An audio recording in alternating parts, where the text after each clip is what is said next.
tunapozungumza pepeto ni uchambuzi na uchujaji wa kitu kifacho na kisichofaa. Hivyo basi lazima ujue kuwa maisha tuishio tunapepetwa.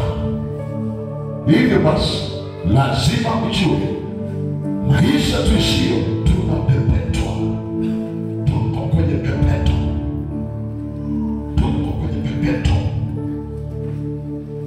Na pepeto ni uchambuzi ama uchujaji. Kuchambua ama kuchuja.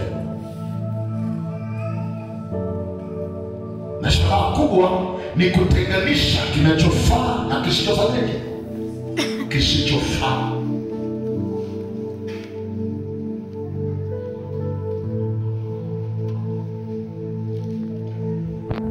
Napochukua chujio yako unachuja.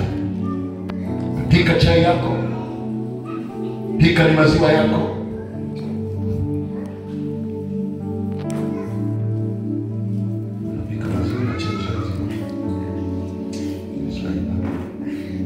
Bwana bariki sana.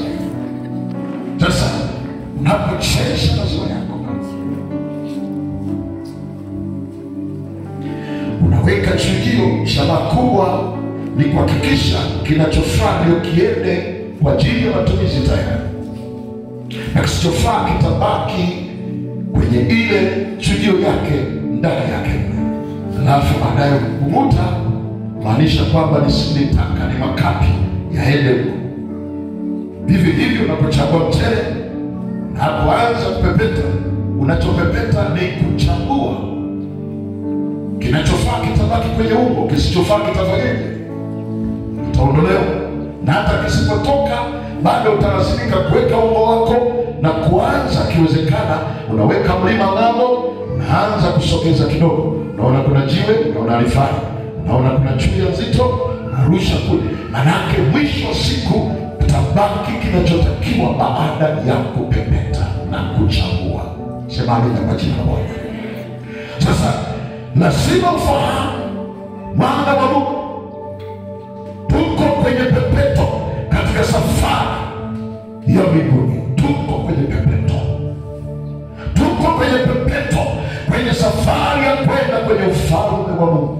Tuko kwenye pepeto wanaume. Tusije tukajisahau. Baraka za Bwana zipo, mafanikio yapo, kuinuliwa kupo, lakini pamoja na yote, jambo la muhimu nini? Pepeto la Bwana linapopita, nitakuwa wapi? Nitakuwa mgeni wa nani? Nitakuwa sehemu ipi? Nikasikika kwa kila kifaacho ama kisichofaa. Ushahidi wa maisha haya kila mmoja anayajua ndani yake. Sema amina kubwa. Sema amina kubwa mteule wa Bwana. Andiko letu la msingi Mathayo Mtakatifu sura 3 sura 10-12. Andiko letu la msingi Mathayo Mtakatifu sura 3 10-12. Ngepata maiki kuna nguvu. Tutie maiki hapo.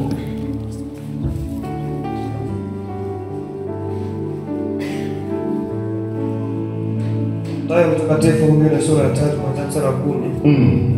Na shoka limekwisha kuwekwa kwenye mashina ya miti. Ndio. Basi kila mti usiozaa matunda mazuri utakatwa kwa motoni. Ndio. Kweli mimi nawabatiza kwa maji kwa ajili ya toba. Ndio. Bali yeye aliye nyuma yangu ana nguvu kuliko mimi. Ndio. Wala sistahili hata kuvichukua vitu vyake. Ndio. Yeye atawabatiza kwa Mtakatifu na kwa moto. Ndio. Ambaye pepeto lake li mkononi mwake. Naye atausafisha sana uwanda wake. Na kuikusanya ngano yake ghalani. Bali makapi atateketeza kwa moto usiozimika. Amen. Haleluya kabisa. Kama ulivyosikia andiko matakatifu, kisa cha kwanza ni kwamba shoka limekwisha kuwekwa kwenye shina la mti tayari, ili mti uweze kufanya nini? Kukatwa. Na mwisho wa siku kishakatwa, yule mkataji atakata kinachofaa na kisichofanya nini, atatenganisha. Na yale makapi ambayo hayafai kuingia sokoni ama kwenye matumizi ya ule mti, yatakuwa ni sehemu ya makapi, yatatupwa na kuchoma moto. Sasa hazungumzi kwa habari ya mti unaofahamu, hazungumzi kwa habari ya shoka unaofahamu. Shoka ndio yeye mwenyewe ambaye ni neno. Sema amina. Amen. Na mti ni mwanadamu, mtu ambaye amemwamini Kristo, yuko pamoja na Kristo. Neno linapokuja kukata ambaye ndio shina wewe, litakapoanza kutowaka, litakukuta ukoje? Je, ni shina linalohitajika ama utakuwa ni sehemu ya yale makapi? Ni wapi utakuwa? Kwa hiyo haya ni lazima kama kanisa tujihoji sana. Huyu anazungumza kwa dhati kabisa, akiwa ni mtangulizi wa yule ajaye, naitwa Yohana, maarufu anaitwa Yohana Mbatizaji. Mstari wa 4 anazungumza ya kwamba yuko ajaye nyuma yangu, aliye na nguvu kuliko mimi. Sema amina. Aliye na uwezo kuliko mimi.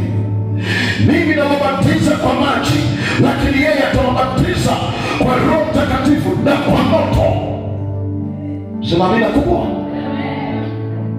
Ukisoma ile Luka 3:16 utakuta pale anazungumza tena. Yohana anasema yuko ajaye nyuma yangu, mwenye nguvu kuliko mimi, kwa sababu yeye ndiye atabatiza kwa Roho Mtakatifu na kwa moto. Kwa sababu hiyo sina sifa hata ya kulegeza kidamu za viatu vyake, maana kamba za viatu vyake, sina sifa hizo. Sema amina. Haleluya. Nini anachokizungumza Yohana? Maana yake anadhihirisha yuko mwenye nguvu, niye mwenye mamlaka, niye mwenye pepeto. Sema amina. Niye atakayebakua kondoo na mbuzi, niye atakayechuja kipi ni harisi, ngano harisi, kipi ni makapi, na kipi cha kwenda kuteketea. Wewe usikubali kama kanisa la Bwana kuwa makapi katika jina la Yesu. Amen. Na ili usikubaliane, lazima ufahamu ya kwamba unahitaji kuhakikisha ndani yako kuna toba ya kweli katika jina la Yesu. Amen. Ikijaa toba ya kweli ndani yako, utakuwa ni shina linalofaa. Haleluya. Utakuwa ni mti unaofaa, utakuwa ni chombo cha Bwana kifaacho katika matumizi yaliyo mema. Na uchambuzi unaozungumzwa ni siku ya parapanda. Ni siku gani kanisa? Ni siku ya parapanda. Tungali tuko kwenye majulio, na hata tungeweka siku 8 ya kongamano, tungeanza leo kongamano letu la uamsho wa Pentekoste. Tunakumbushana haya, uhai wa kanisa ni nguvu za Roho Mtakatifu. Bila Roho Mtakatifu kanisa limekufa, hakuna uhai. Maana mzizi wetu, usalama wetu, uzima wetu, uimara wetu ni kuja nguvu za Roho Mtakatifu ndani. Amen. Sema amina kubwa. Amen. Sema amina kubwa kwa jina la Bwana. Amen. Lakini usipokuwa na nguvu, utaonekana ni jasiri, utaonekana una uwezo, kumbe ni mwepesi kabisa. Sema amen. Amen. Na haya utayaona katika Luka ile 22:31 mpaka 34. Utaruka tena unayeandika, andika 54 mpaka 62. Hiyo hiyo Luka 22:31 hadi 34. Utaruka tena 54 mpaka 62. Utakuta katika mistari hiyo habari za mtu mmoja anaitwa Simoni Petro. Haleluya. Huyu ndugu aliamua kuapa kiapo ambacho yeye hakukifanikisha. Unaposema nimekuja, unakata shauri, nimekukimbilia Bwana, maana yake uko tayari kwa mapambano. Ni aluta kotilia, asili neno la Kijerumani, ikimaanisha mapambano yanafanya nini? tu mapambano yanapoendelea, unafika katikati au mwanzo wa safari, anaona mambo ni mazito. Sikiliza, soma tu ile 31 mpaka 34. Soma. Biblia inasema, ndio akasema, Simoni, Simoni, tazama, shetani anawataka nyinyi apate kuwapepeta kama vile ngano. Ndio. Lakini nimekuombea wewe imani yako isitindike. Ndio. Nawe utakapoongoka waimarishe ndugu zako. Ndio. Akamwambia, Bwana, niwapo pamoja nawe, mimi ni tayari kwenda gerezani au hata kifoni. Akasema, nakwambia Petro, jogoo hata wika leo kabla wewe hujanikana mara 3 ya kuwa hunijui. Amen. Ukisoma ile mstari mpaka 62, ndipo panadhihirisha kwamba Petro alipomkana Yesu mara ngapi? 3. Kama alivyotabiriwa. Nini? Sio kwamba Yesu hakumpenda nani? Alimpenda, lakini ndani aliona uhai wa Petro unazimia, unafifia. Ni kama vile taa ama chemri, taa yenye chemri ambayo imekosa nini? Mafuta. Sema amina. Sema amina kwa jina la Bwana. Amen. Wengine mnaweza kusielewa, lakini wengine tunafahamu vibatari, tunafahamu taa za chemri, tunajua mafuta yanapopungua namna inavyofifia. Hello? Sasa unapoona kuna kufifia ndani yako, ujue mafuta ni sawa na chemri ama kibatari. Mafuta yameisha. Mafuta yetu ni Roho Mtakatifu ndani kwa jina la Bwana. Amen. Hayo yakipungua ama yakichanganywa na kitu kingine kama maji ama upepo ukianza kuingia, kunakuwa na shida. Tafsiri yake, usiachie nafasi kwa jina la Bwana. Usichanganye Roho Mtakatifu na mambo mengine. Utakosa nguvu, utakosa uwezo, utakosa mamlaka. Kanisa tukikuwa na michanganyo mingi, tutakosa mwelekeo. Peupe unaonekana ni mtu, lakini kisani umefifia, umekufa. Bwana akungalishe katika jina lake. Amen. Bwana akuinue katika jina lake. Amen. Ufanyike mpya katika jina la Bwana. Amen. Sema amina kwa Bwana. Amen. Bwana anamthibitishia Petro, anamwambia sikiliza, shetani anawapepeta kama ngano. Anawapepeta kama nini? Kama ngano. Sasa lazima ufahamu, uko tayari kupepetwa na nani? Kupepetwa na Bwana ama kupepetwa na shetani? Sasa anapozungumza kuna aina ya upepetaji. Aina nini? Upepetaji. Waliofanya kazi za mashine mtanielewa. Kuna yale ambayo ni masalia. Ni nini? Achilia mchele uliotoka ama kile kitu kinachozama hapo ngano yenyewe. Sasa nazungumza mchele kwa sababu ndio tulio nao. Wewe ndio unapopeta kwenye mashine za mipunga. Sasa kuna yale masalia, upepetaji wake ni tofauti na ule mchele ambao una takataka chache. Si ndio leo? Ni tofauti. Ule wenye matakataka mengi utamwona mwanamke. Yaani hana utaratibu kwa sababu sasa hilo ndio pepeto la shetani. Pepeto la nani? Maana anakupeleka anavyotaka. Anamfanya nini? Sasa kubali leo kwa jina la Bwana kwamba mimi sitapepetwa na shetani katika jina la Bwana. Na kataa, huwezi kukataa kwa mdomo, lazima ukatae kwa kuyasalimisha maisha yako kwa Yesu sawa sawa. Amen. Amina. Nasikiliza nikwambie, kwa sababu kuna wengine mambo yanapokuwa magumu unakuta ameacha njia. Wewe utafananishwa na huyu ndugu. Anamwambia sikiliza, Yesu anamwambia utakapoongoka, utakapofanya nini? Ongoka. Uwaimarishe na wenzako. Anasema hapana Yesu, yaani mimi siwe na mashaka na mimi niko imara. Tafsiri yake anamkanusha Yesu kwamba nimekwisha kufanyaje? Nilikwisha kuongoka, mimi niko safi, niko salama, usiwe na mashaka. Yaani mimi niko tayari kwenda kufa pamoja na nani? Yaani hata gerezani niko tayari kwenda na nani? Yes. Na wewe Yesu. Lakini ghafla Yesu alipomtazama akasema, huyu mnapomtazama ndani ana juu ya nini ndani? Ana juu ya nini? nyingi ndani zimejaa, ana uchafu mwingi ndani, ana makapi mengi ndani yamejaa. Inakuwa pia wakati utakapofika wa mateso, wewe kabla jogoo hajawika utakumelikana mara ngapi? Utakumelikana kumkana Yesu. Leo wengi wanamkana Yesu. Maisha yako, mwenendo wako, tabia yako, njia zako zinamkana Yesu, na wewe mwenyewe unajua hapo dhahiri kabisa, ndani yangu mimi nimemkana Yesu. Kama alivyofanya Petro, nimemkana Yesu. Nimemkana nani? Ndio maana lazima, kama mtu hujamkana Yesu, lazima ufanye kama mtu aliyekomaa kwa jina la Bwana. Sema amina kubwa. Amen. Sema amina kubwa. Amen. Niwape mfano mdogo tu. Mfano gani? Mdogo tu. Haya, nimtolee mfano. Nani ni Clinton? Ndio anacheza naye mara nyingi. Clinton nampa 10,000, namwambia, haya mwanangu mzuri, chukua hii. Unaonaje Clinton? Atakachokifanya wazo la kwanza ni kukimbilia kwa baba nani? Baba ni mama. Na yeye anaenda kwa kifani. Vipi?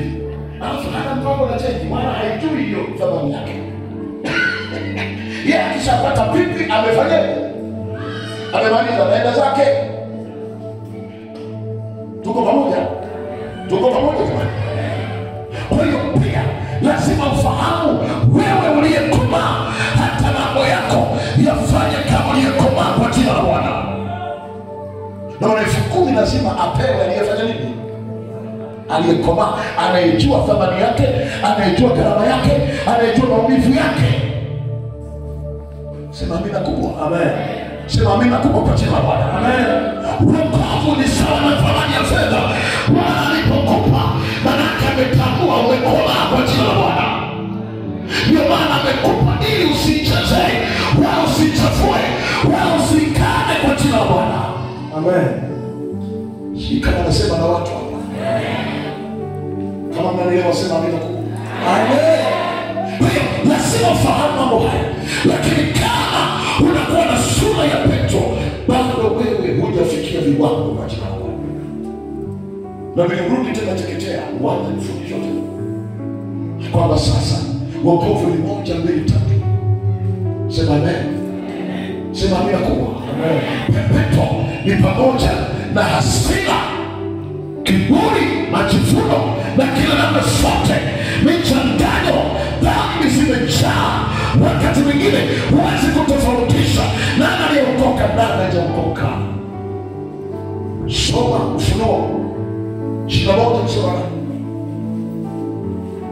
Soma pale ndani. Ufunuo ndio.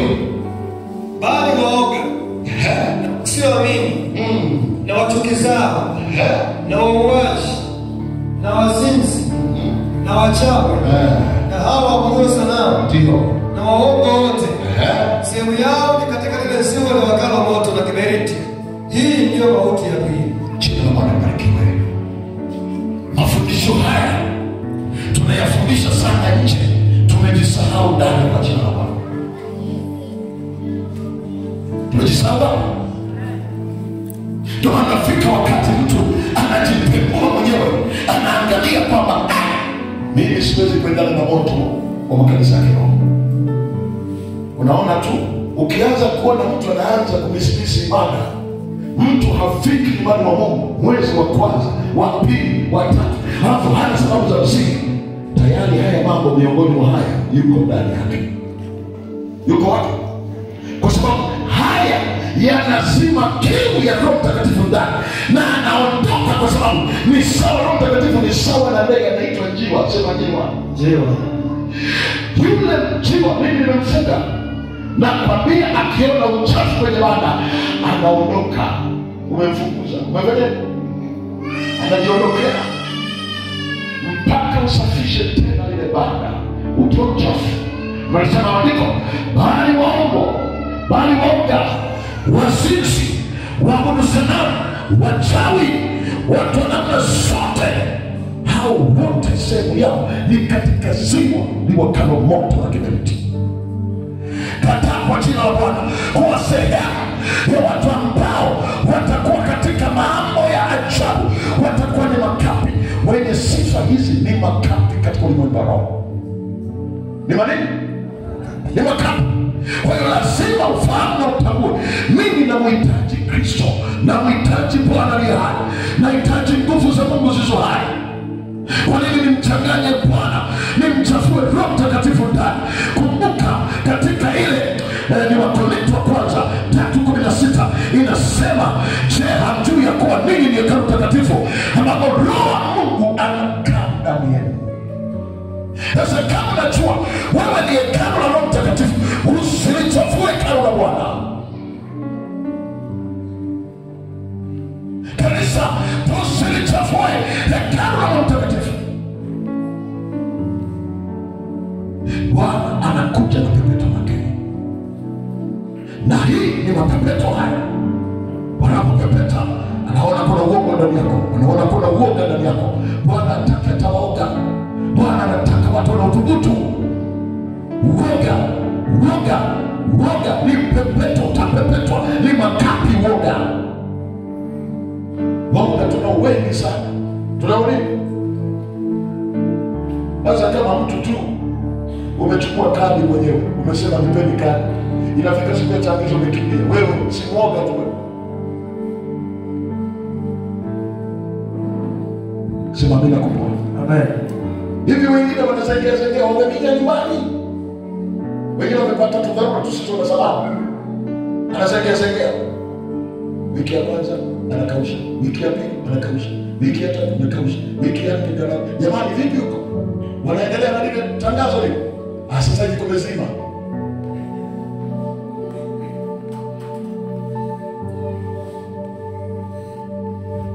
Wanafunzi wa Yesu wakati mwingine wanatofautiana na wanafunzi walioko darasani. Na bahati yenu baba yenu nilikuwa mwalimu, kwa nafahamu mbinu za wanafunzi.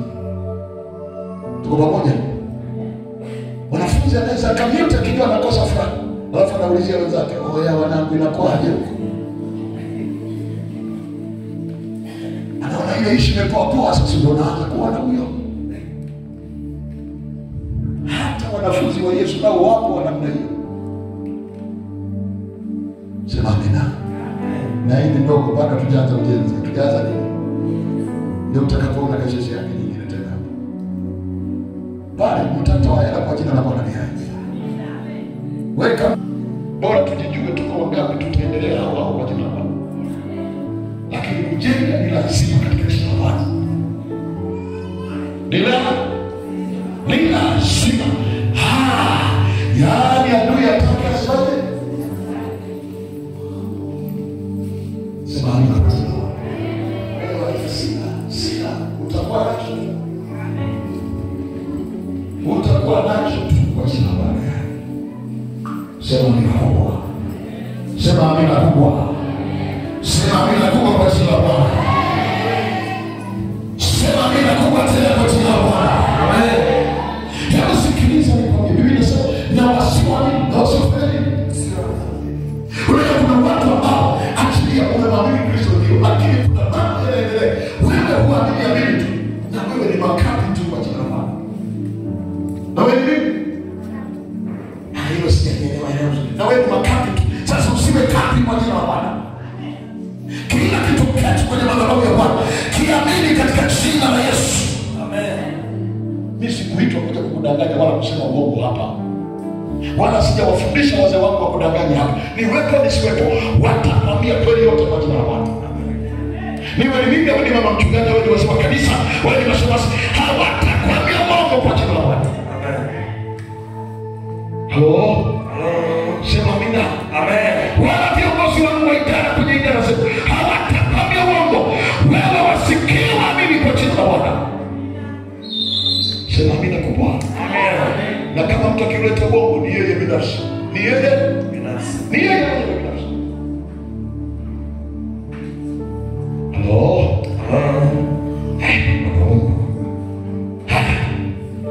Hebu Ufunuo 12:10-12 tutasoma kwa wakati wako.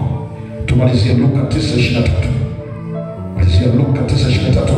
Nasema Ufunuo 12:10-12 tutasoma kwa wakati wako. Tumalizie Luka 9:23.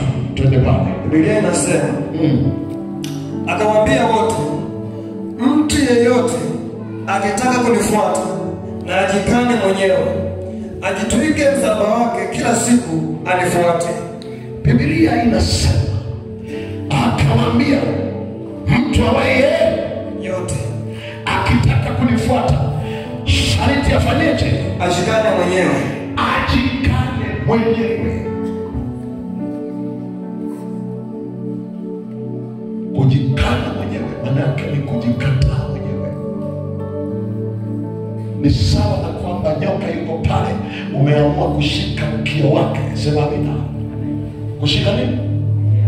Na kitaalamu maana yake nyoka huwezi kumshika nini? Hata wanaoshika wale ambao wanacheza na nyoka, maana yake anakuwa na target zake sana. Anajua kishika atamzungushaje ili kichwa kisifanyeje? Sirudi, maana yeye bingwa wa kujigeuza, naweza kujigeuza kukugonga. Sasa lazima yafahamu haya. Lakini sasa kujikana mwenyewe ni sawa na mithili ya kushika nyoka mkia wake. Unaamua kujiriski mwenyewe kwa jina la Bwana, kwa ajili ya injili ya Kristo. Sema amina. Ya kwamba liwalo na mimi ni mbele. Kwa nini? Hiyo yote unaona kabisa kuna mambo yapo. Ndio maana kuna mwanasiasa mmoja ambaye pia ni mtumishi wa Mungu akaita press conference, akasema kuna mambo ambayo yananikera katika nchi. Ni kweli ameshughulikiwa mpaka mwenyekiti wake amemlipua kwenye chama chake. Ndio tarehe ngapi hiyo? Kwa 29 na 30 kama sasa. Wale mnaopita mitandao na nielewa wanazungumza. Sema amina. Amen. Sasa lazima ifike hatua wewe utaona uchafu unaendelea. Wewe umeamua tu, kuna wakati lazima usimame kwa sababu yako, kukemea kwa jina la Bwana, kuyafuta na kuyaharibu. Ndio maana wakati mwingine mtu ni ngumu sana kusikiliza injili za namna hii. Unataka injili za pokea.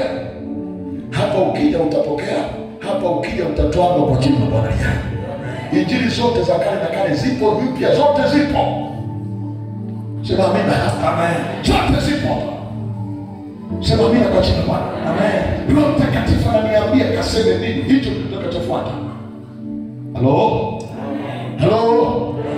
Sasa lazima ufahamu kama kanisa, kujikana mwenyewe yale ni jambo hatarishi.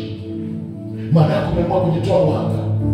Huwa ninafanya mimi mahusianisho kama hawa wenzetu, watoto hawa madogo wanaamua, anaweza kaambiwa nenda vaa mabomu, nenda kwenye jengo fulani, nenda kwenye kusanyiko fulani, kajilipue. Anaenda kujilipua, ameamua kujikana mwenyewe. Kujikana mwenyewe ndani yake, akiamini atapata swabu, wanaita swabu kwa mnasimu. Na akiamini mimi nitakapokufa wako tutamtunza. Basi watamtunza yeye namna gani? Wanajua wewe. Tatunza na watoto wako na kila kitu. Kwa usipate shida. Sasa kama waofu wamekubali kujitoa maisha yao, inakuaje mwana wa Mungu unakuwa mwoga? Inakuaje? Sema amina. Amen. Mashaka yamekuja, wasiwasi umekuja, sisi tutafika, sisi tutafika. Chukua hatua, jikane kwa ajili ya Bwana. Uwe mwenye kuthubutu. Sema mwenye kuthubutu. Mwenye kuthubutu. Na hapo maana yake ili pepeto la Bwana kukuja likukute una sura ya utakatifu na una sura ya kuwa mwenye imani thabiti. Mambo mako mawili. Sema nakuwa uwe na sura ya utakatifu, lakini sura ya pili uwe na sura ya imani. Huyo ndiye ana sura ya kujikana, maana ni pale ameshiba. Sema amina. Ameteguliwa, amechujwa, amechaguliwa. Yeye ni ngano fresh ambayo inafaa kuliwa. Sema amina. Inafaa kwa matumizi mema. Yeye sio kitu kisichofaa, yeye ni kifaacho. Natangaza kwa jina la Bwana ni hai. Uwe kanisa linalofaa, uwe kanisa linalofaa, uwe kanisa linalofaa. Sema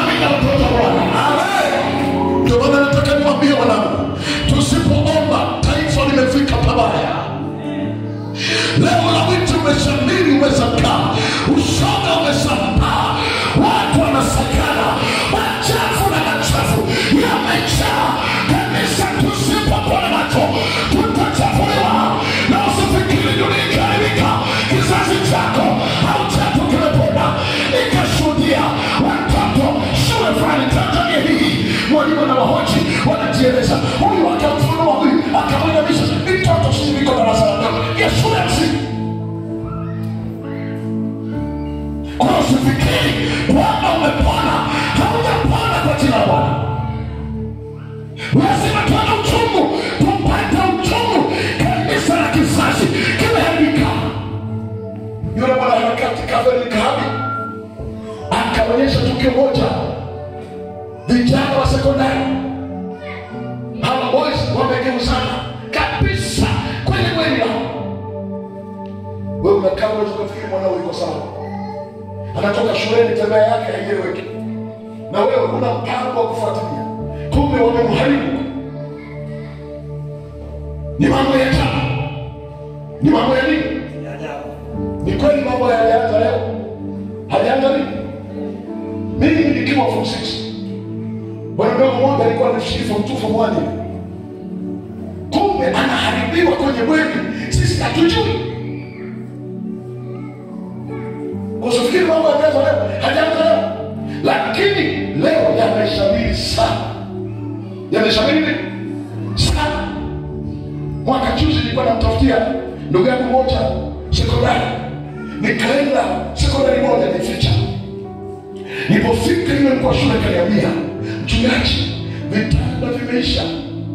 Labda kama utaruhusu mtoto wako alale na mwenzake wawili. Lakini sasa hivi tunaogopa mchungaji, kwa sababu hata tukiwa kwa wawili ziko kesi za maajabu haya. Sasa kama utakuwa tayari, mlete mtoto. Unaambiwa moto ulio unaona sema peleka. Nikasema hakuna, tutapata tukio. Na kushukuru Mungu, ngoja nenda tuseme. Sema amina kwa jina la Bwana. Amen. Sema amina kwa jina la Bwana. Amen. Sasa lazima uyafahamu haya, uyatambue haya, na uyajue haya kwa jina la Bwana. Na wazazi mkinyamaza kimya, mkiona aibu kusema na watoto wenu, na waambia iko hatari na kuja kwa jina la Bwana. Iko nini? Iko hatari na kuja. Ndio maana wakati mwingine Roho Mtakatifu ananipa program za kukana vijana. Maana yake ninawaeleza kweli yote kwa jina la Bwana. Sema amina, sema amina. Amen. Sema amina. Amen. Sema amina kubwa. Amen. Na wakati mwingine tunakaa sisi wenyewe na sisi tunaambia haya kwetu. Sema amina kubwa kwa jina la Bwana. Mimi kwa sababu nataka nikwambie mambo haya, tusipokuwa makini. Tena watoto wenyewe wakati mwingine wamezaliwa kwa mtoto tunaokoka, wanaendelea na hawajui kwamba dhambi ni nini. Wao wanachokiona maana wanaishi kama dini ya kawa. Sasa lazima tuwe macho ili waamshwe katika ulimwengu wa roho, wapokee nguvu za Roho Mtakatifu, wajae nguvu kwa jina la Bwana. Lakini haya hayataenda kwa sababu mmomonyoko wa maadili umekuwa umeshabiri sasa. Lakini nani wa kurudisha maadili? Ni mimi na wewe kwa jina la Bwana. Sema amina kubwa. Amen. Ndio maana ukijaa nguvu za Bwana, Yesu akiwepo ndani yako, Roho Mtakatifu akiwepo, utakuwa sawa sawa. Sema amina kubwa. Sema amina kubwa. Yule mtoto mkubwa alikuja ukoka. Nikakaa naye nikamwambia, sasa mwanangu kaa hapa na wewe kaa hapa. Sema amina kubwa. Nikamwambia, sikiliza hili, najua uko chuo kikuu na nakwambia dunia ilivyo mbaya, mimi nimekwenda huko na kujua. Maana chuo kikuu unaweza kutoka kwenye kitanda cha chini, mwingine yuko juu anaweza uchafu wake, uko juu ile kwenye chumba kimoja, hawasubiri chochote. Uchafu ulioshamiri, nani atatetea kizazi hiki? Kama kanisa lisipokaa sawa sawa, nasema chukua toa katika jina la Yesu. Kama liko naomba kawaida, chukua toa kwa jina la Bwana. Kama liko na ubiri, chukua toa zaidi. Amina. Amen. Nikamsikiliza vitu ya kukaa. Nataka nikwambie, umekuwa mtu mzima sasa. Siwezi kukupiga kiboko, lakini nitakupiga kiboko cha mtu mzima. Kaa. Nikamwambia Injili na kumwambia dunia ilivyo, maisha yalivyo, na namna gani na mambo gani yanakwenda. Sasa kazi kwako, sikulazimishi kama baba. Nataka ukafikirie, utafakari unataka kuchagua dunia ama unataka Yesu. Nenda katafakari. Na sitaki upige magoti haraka sasa hivi. Nenda katafakari. Akaenda kwenye chumba chake katafakari. Baadaye akarudi tena. Akasema, Baba, nimeamua kweli.